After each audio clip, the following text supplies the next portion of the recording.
The ocean has always been a place of mystery, vast, endless, and untamed. To the human eye, it is a horizon that stretches without end. To the human heart, it is a mirror of fear and fascination. But beneath those dark waters, legends whisper of a city long forgotten, a place where gods once walked among men, and where a civilization advanced beyond imagination thrived until it vanished without a trace. This is the story of Atlantis, the lost city that refuses to die in the memory of mankind. For centuries, sailors have spoken of strange lights flickering deep in the ocean, of colossal ruins hidden beneath the waves, and of voices that call out when the night is silent. It begins not with explorers, not with treasure hunters, but with a philosopher, Plato. In the 4th century BC, the great Greek thinker sat with his students and told them a story passed down from priests of Egypt, a tale older than Greece itself. He spoke of an island nation beyond the Pillars of Hercules, today known as the Strait of Gibraltar, a mighty land, rich in gold and silver, covered with fertile fields and guarded by warriors unmatched. Atlantis, he said, was larger than Libya and Asia Minor combined, and its kings were descendants of Poseidon, the god of the sea. Plato's words were not written as fairy tales. They were preserved in his works, Timaeus and Critias. To him, this was not fantasy, but a cautionary tale. Atlantis, though blessed with power and wealth, grew arrogant. The Atlanteans began to spread their empire, conquering lands, enslaving nations, and defying the gods themselves. And so, punishment came. In a single day and night of misfortune, earthquakes shook the land, storms raged across the sky, and the ocean swallowed Atlantis whole. The great empire vanished beneath the waves, leaving nothing but memory. But here lies the mystery. Was Plato warning his students through allegory, or recounting a fragment of forgotten history? His story is detailed, precise, filled with numbers, geography, and descriptions that seem too exact for a simple metaphor. He spoke of canals carved by hand, of temples plated in shining metals, of statues of Poseidon riding chariots drawn by winged horses. Could such detail be fiction? Or was Plato echoing truths whispered from a distant age? As centuries passed, the tale of Atlantis grew louder. Explorers of the Renaissance, stirred by the rediscovery of Plato's works, began to search the seas. Maps were drawn with vague marks of lost lands scattered across the Atlantic.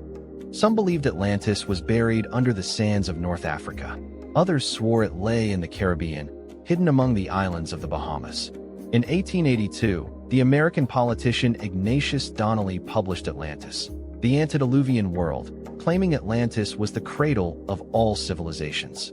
He argued that the pyramids of Egypt, the temples of the Maya, and the great works of ancient builders all traced back to one forgotten empire. Scientists scoffed, but the public was captivated. And so, Atlantis was reborn, not just as myth, but as possibility. Yet the ocean does not give up its secrets easily.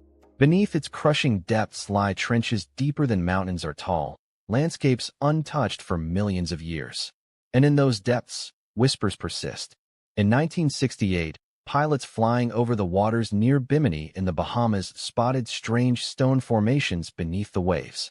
Divers discovered what seemed to be a massive road made of giant stone blocks, straight, uniform, and stretching for hundreds of meters. Some declared it proof, the highway of Atlantis. Others dismissed it as a natural formation, a quirk of geology mistaken for human design. But the whispers grew louder. Imagine, for a moment, standing on the deck of a ship as night falls across the Atlantic. The sea is calm, the sky is painted with stars, and the waves lap softly against the hull. Suddenly, the water changes. Strange lights shimmer beneath the surface, glowing as if from structures long buried. A cold wind brushes across your neck, carrying a sound that is not the sea. It is faint, like distant voices calling from another world. Could it be the echo of Atlantis, a city not dead but dreaming beneath the waves? Legends from across the world speak of great floods and drowned lands. The Mesopotamians told of Utnapishtim, who survived a flood that wiped out mankind. The Bible speaks of Noah and his ark. Ancient India speaks of Dwarka, a golden city lost beneath the sea. Could these myths be fragments of a single shared memory, the collective scar of humanity witnessing a world swallowed whole? If so, then Atlantis was not alone. It was part of a greater catastrophe that reshaped human history. And what of the people of Atlantis themselves?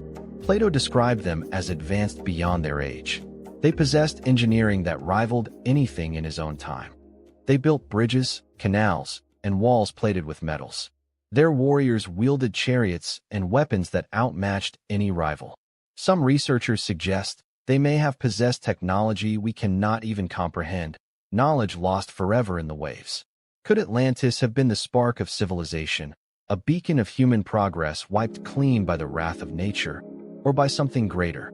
As the centuries rolled on, Atlantis became more than history. It became a symbol.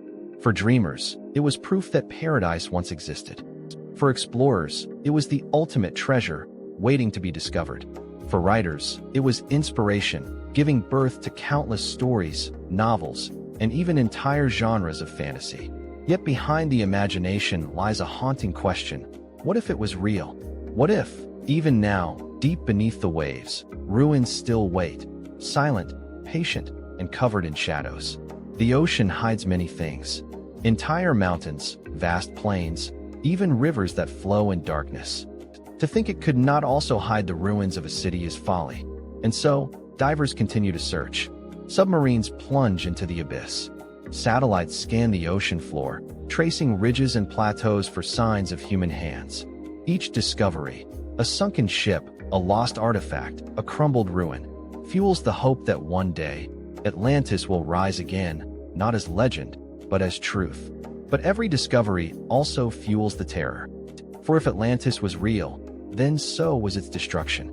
To imagine a civilization so advanced, so powerful, wiped out in a single day is to acknowledge our own fragility. If it happened once, could it not happen again? And so, the whispers beneath the waves continue. They call to the curious, to the brave, to the reckless who dare chase shadows across the sea.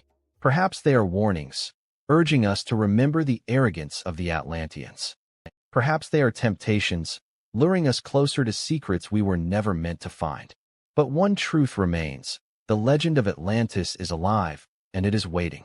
Waiting for the day we finally listen. If Atlantis truly existed, then it was not merely a city. It was an empire.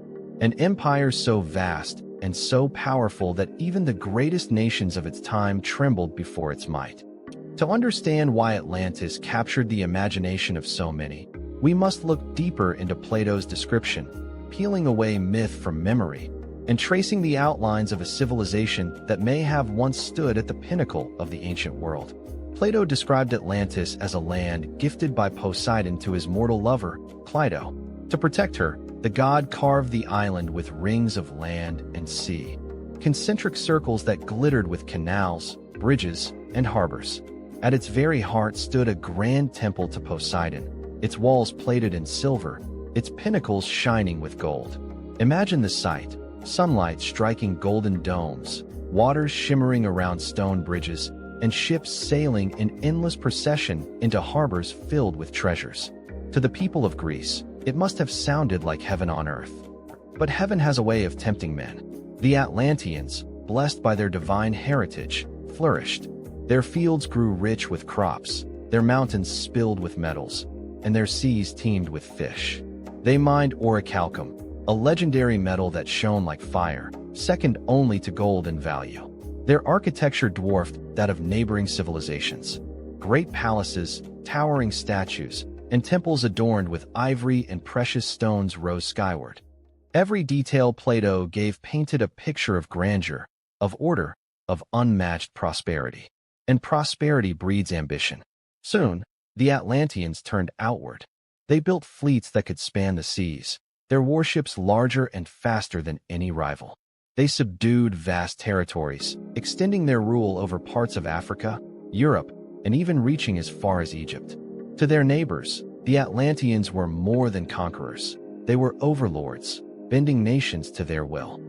The empire of Atlantis was not content with isolation. It sought dominion over the known world. But every empire has its shadow.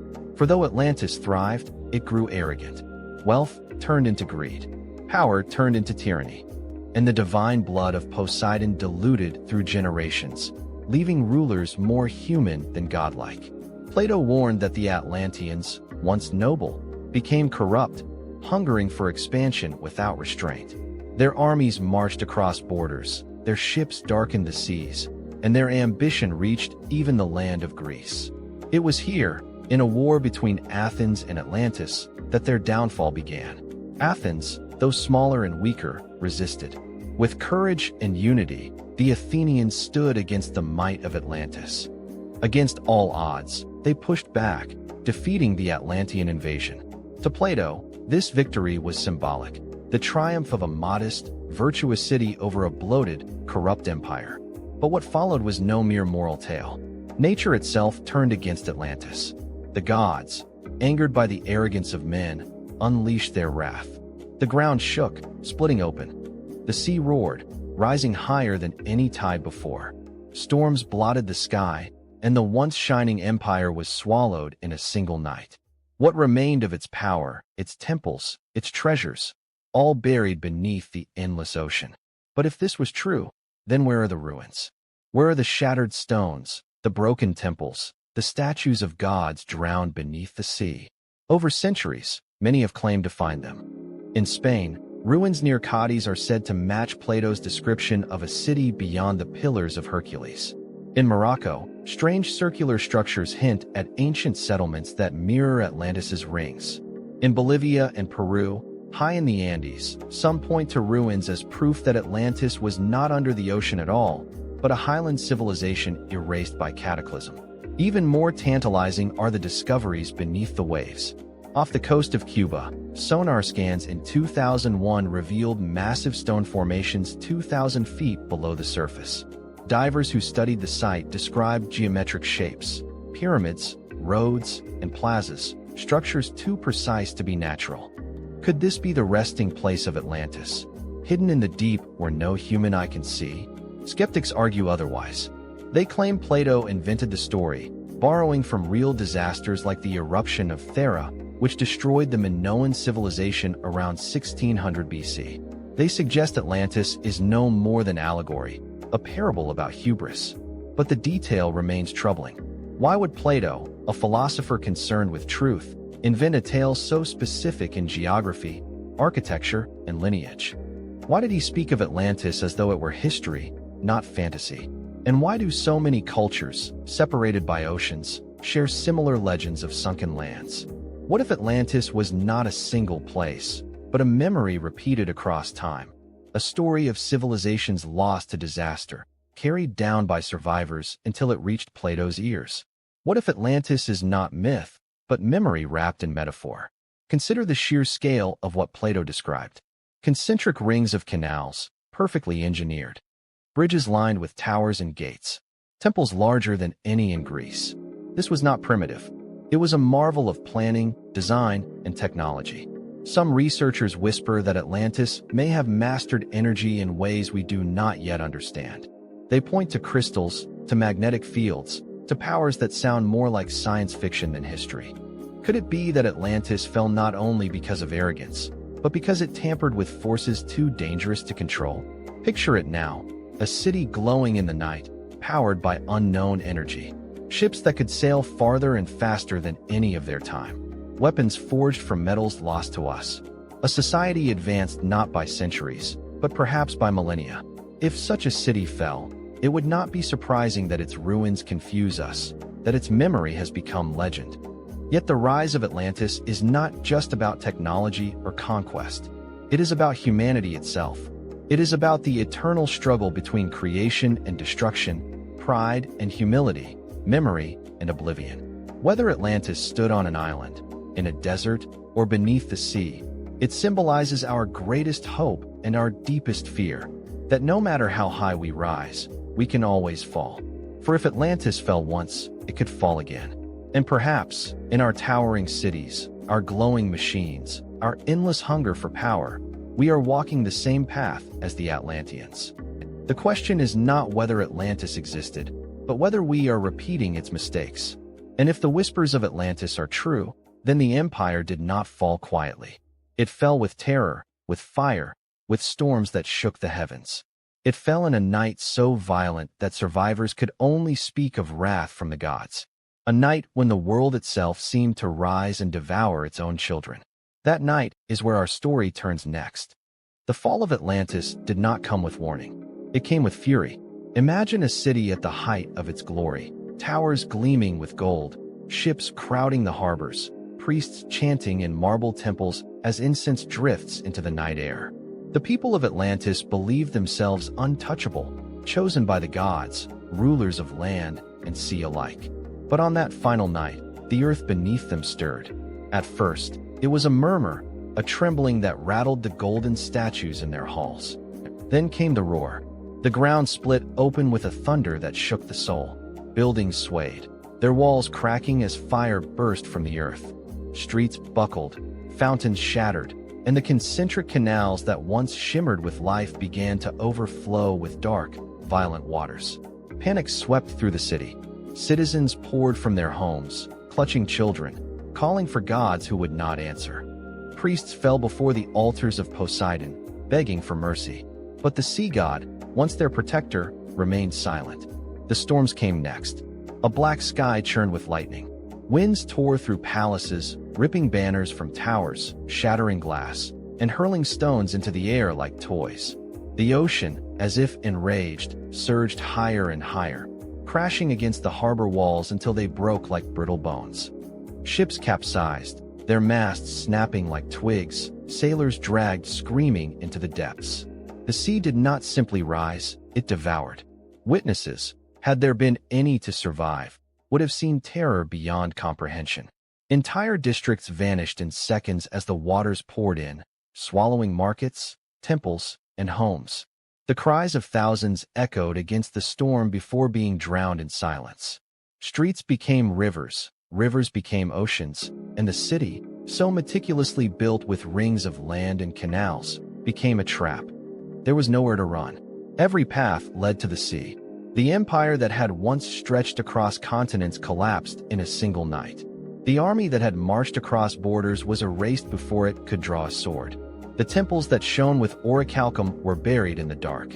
All that remained was chaos, a maelstrom of fire and water, a punishment swift and merciless. Plato's words echo through time. In a single day and night of misfortune, all your warlike men in a body sank into the earth, and the island of Atlantis in like manner disappeared in the depths of the sea. Whether allegory or truth, the image is haunting. A civilization so powerful, destroyed so completely, that nothing was left to tell its story but whispers. But what caused it? Could nature alone have destroyed such a place? Or was there something more? Science offers one possibility: volcanic eruption. The Aegean island of Thera, now called Santorini, once erupted with such violence that it wiped out the Minoan civilization. The blast sent waves across the Mediterranean, blackened skies for years, and burned cities with ash. Could Atlantis have suffered the same fate, its heart split by fire, its coasts drowned by waves? Others point to earthquakes, fault lines shifting with catastrophic force. Still others speak of meteors, celestial stones crashing into the sea, sending walls of water across the land. But there are those who whisper darker theories. They say Atlantis fell not because of nature, but because of itself. That the Atlanteans, in their hunger for power, unleashed forces they could not control. That their mastery of energy, of weapons, of knowledge lost to time, backfired. And in their arrogance, they brought about their own doom. Legends from across the world echo this theme. In India, texts speak of flying machines and devastating weapons wielded by ancient kings, only to vanish in fire. In Central America, Mayan myths tell of gods who punished mankind with floods for forgetting humility. In Mesopotamia, the flood washed away the arrogance of men who sought to be gods. Again and again, the pattern repeats: greatness, arrogance, destruction. Atlantis is but one name in a chorus of forgotten worlds. Still, the image of that night remains strongest. Picture the Atlantean king, standing in his palace as the waters rush in. He watches his empire crumble, his people scream, his golden statues topple. He knows then that all his power, all his armies, all his wealth cannot save him. Imagine the silence that follows, when the last tower sinks beneath the waves, when the ocean closes above, when the storm fades, leaving only a calm sea where once an empire stood. To the outside world, it would have seemed as if Atlantis never existed. One day, a mighty empire. The next, nothing. Sailors who returned to the region found only endless water. The ports were gone, the people vanished, the land erased. Some must have spoken of it in fear. The gods punished them. Others must have denied it. It was only a tale. And so, the memory blurred into legend. But legends have roots. Survivors may have carried fragments of the story to other lands. Perhaps refugees reached Egypt, telling priests of their lost home. Perhaps they wandered into Europe, planting seeds of myths that would later echo in Plato's writings. If Atlantis truly fell in one night, its survivors were the only thread linking myth to memory. And what of the ruins? Could they still lie beneath the sea? The ocean floor is vast, shifting constantly with currents, quakes, and time. Cities could be buried under miles of sediment, their stones broken by pressure, their walls devoured by coral. Yet diverse and explorers still dream of finding them. Every sonar blip, every strange formation sparks hope. A pyramid beneath the waves, a road stretching where no road should be. Each discovery fuels the question, is Atlantis still out there, sleeping in the deep? If it is, then perhaps it is not lost, but waiting. Waiting for us to remember, waiting for us to understand. But there is a warning here, one that hums beneath the poetry of the tale. Civilizations rise, civilizations fall, and often, they fall not from weakness, but from their own pride. If Atlantis perished in a night, then so could we. The seas that swallowed them still surround us. The earth that shook beneath their feet still trembles beneath ours. The sky that darkened above them can darken again. Atlantis is not just a story of the past, it is a shadow over the future. For as long as mankind reaches higher, we must remember how quickly the ocean can take it all away. And yet, even in destruction, Atlantis did not vanish completely. Its name survived, its legend grew, and its whispers continue to call, across centuries, across oceans, across the silence of the deep. But myths are never content with silence. Myths demand questions. Were the Atlanteans wiped out entirely, or did some survive? Could fragments of their empire still live among us, hidden in plain sight? Did their knowledge, dangerous, powerful, forbidden, truly vanish, or does it still linger, waiting to be uncovered? The answers lie not in the past, but in the mysteries that remain. The story of Atlantis does not end with its destruction. If anything, that was only the beginning. For a city swallowed by the ocean became larger than life once it sank.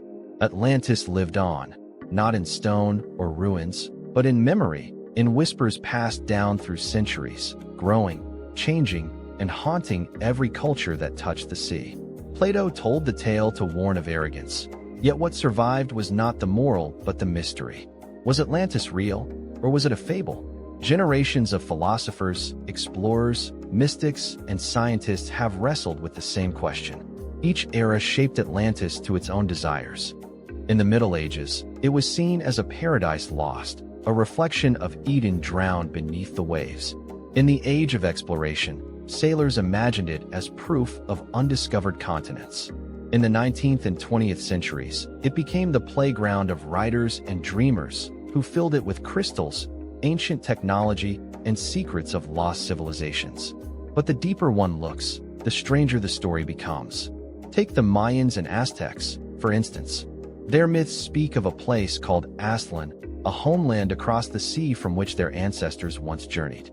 The similarity to Atlantis is uncanny. Was Aztlan simply coincidence, or a distant echo of the same lost world? The Egyptians, too, preserved tales of gods and kings who ruled over lands swallowed by water. Even in Celtic lore, there are stories of drowned kingdoms, like Cantor Gwaelod in Wales or Lyonesse near Cornwall. Different names, different cultures, but the same memory, a world beneath the waves. Could all these myths be fragments of one great event? Survivors scattering, carrying their memories like fragile embers, planting them into the myths of new lands? If so, then Atlantis is not just a Greek story, it is a human story, a scar etched across the memory of our species. Still, skeptics demand proof. and proof is slippery. Some researchers point to the volcanic eruption of Thera around 1600 BC, which devastated the Minoan civilization. The Minoans were seafarers, wealthy, and advanced, with palaces and plumbing systems far ahead of their time. When Thera erupted, tsunamis swept their cities, ash blotted the skies, and their power crumbled. To many, this is Atlantis, a real, historical event, preserved imperfectly in Plato's tale. But others argue the timeline does not fit, nor do the details.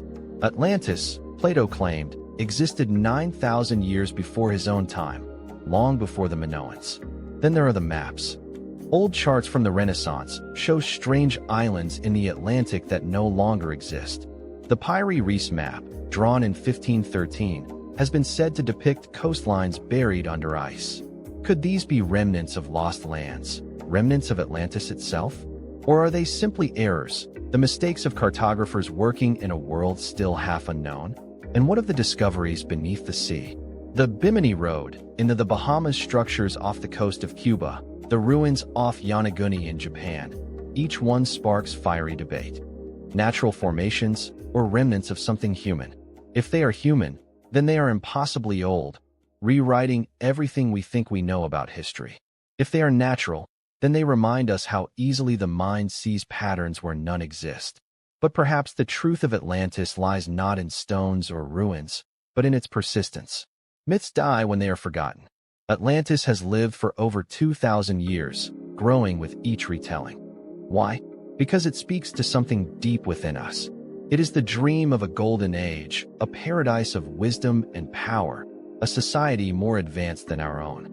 But it is also the nightmare of sudden loss, of destruction that comes without warning, of arrogance punished by forces greater than we can control. Atlantis is both hope and warning. And maybe that is why we search for it still. We are not only looking for ruins beneath the sea, we are looking for ourselves. We want to know if humanity has walked this path before. We want to know if greatness always ends in destruction. We want to know if our story is destined to echo Atlantis. But what if the legend hides an even darker truth? Some esoteric traditions whisper that Atlantis did not simply perish, it was erased. That its people dabbled in forbidden knowledge, tampered with energies, even bent the fabric of reality. In these tales, Atlantis did not fall by accident, but by judgment. Some say they opened gateways they could not close. Others claim they built weapons that rivaled the power of the gods. When destruction came, it was not just nature, it was the consequence of playing with forces beyond comprehension. If that were true, then Atlantis is not just a warning of arrogance.